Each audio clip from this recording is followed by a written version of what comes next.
عندي إحدى كبرى أطفالي سكنت في البيت. بما أنه الكبرى من بنات يعني العائلة، فكنت أساعد أمي دائما، فأنظف البيت.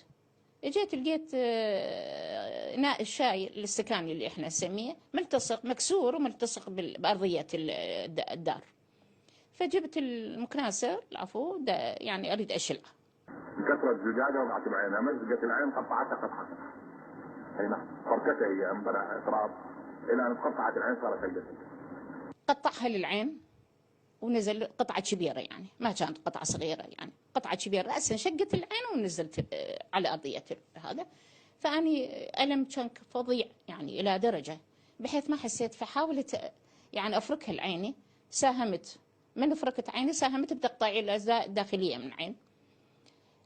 من حسن الحظ كان الوالد موجود بالبيت، فصرخت، سمع صوتي، اجى رأسا، اجى شاف العين مفتوحة يعني مثل الباب المفتوح. وبالفعل أخذنا إذن وطلعناها بالليل إلى مستشفى في بغداد، وجمعنا كبار الدكاترة جمعنا. اجينا رأسا لبغداد.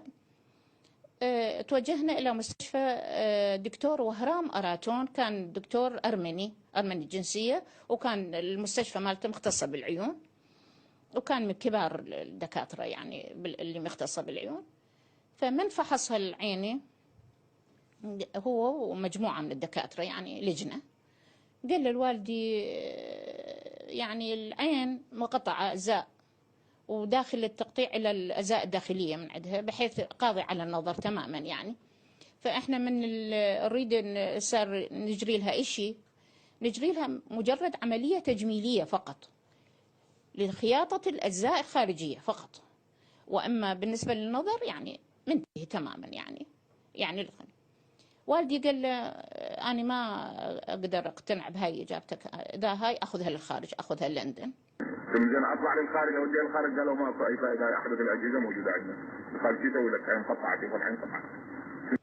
قال لي أنا سمستعد أتصل بلندن وأكلم البروفيسور المختص وأخذ الردة وأخليه هو يكلمك ينطيك الإجابة. اتصل رأسا الدكتور وشرح له الحالة، قال له هالشكل الحالة حالتها، نفس الإجابة اللي أجاب بها الدكتور وهرام أراتون نفسه أجاب بها الدكتور اللي بلندن. فأبويا والدي رضخ للواقع يعني، قال له بعد يعني اجروا العملية. فقرروا ثاني يوم يجرون العملية. دخلت صالة العمليات، تركني والدي بصالة العمليات تحت العملية تحت المخدر، وهو راح مشي من مكان المستشفى من شارع رشيد، أتصور أني أتوقع كانت بشارع رشيد، إلى مرقد الإمام الكاظم عليه السلام، مشينا على الأقدام. خلال العملية صارت عندي فكرة، أنا إحنا نصعد على المنبر نقول لهم للناس أهل البيت ايش يسوون ايش يسوون، صدق هذا الكذب؟ إذا كذب ليش ندجل على الناس؟ وإذا صدق ليش ما أروح لهم أنا؟ بالفعل توضيت ونزلت رحت إلى حرم الإمام وسلمت. حسب ما يقولون الجماعة اللي رافقوه أقربائنا، كان ويا أحد أقاربنا يعني، قال دخل إلى المرقد بحالة يرثى لها، يعني وضعيته كلش فد مرة منهار يعني تماما. وجيت دخلت الى الامام موسى بن جعفر، ما حكيت شيء، صليت ركعتين قدام كاميرات الشريف.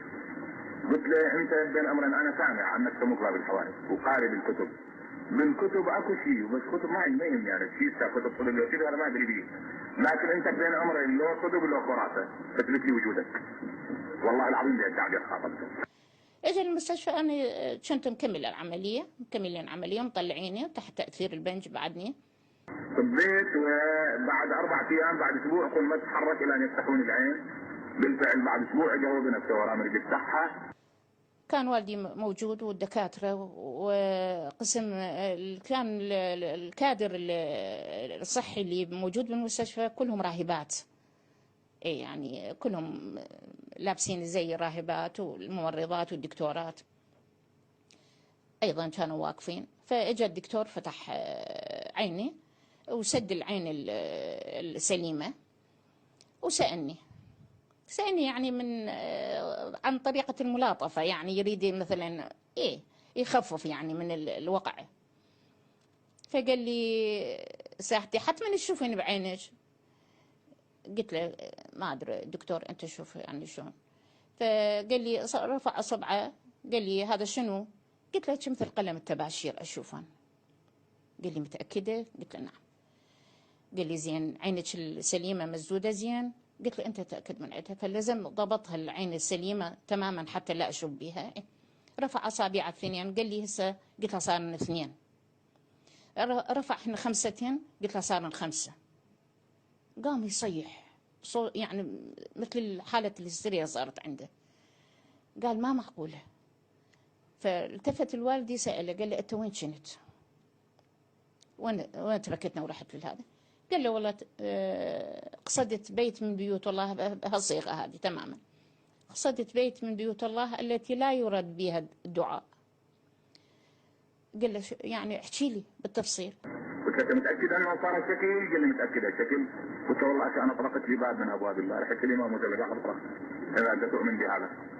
قال له شكل الامام عندنا موسى الكاظم، واحنا نقصد لقضاء الحاجات، وعندهم شفاعه عند الله سبحانه وتعالى، ومكان ما يرد بها الدعاء ان شاء الله. قال له عين بنتك صاحب العمليه اللي بيها العمليه افضل من السليمه، الرؤيه بيها افضل من السليمه. وكان بحال دهشه يعني. ويعني بنفس الوقت وثق شو اسمه الحاله، وثقها بسجلات المستشفى. وكانت صاحبني جدتي بيبيتي اللي كانت وياي، فقالت كانت تحكينا، قالت 3 من الراهبات اسلموا، دخلوا الاسلام على ضوء يعني العمليه بلي.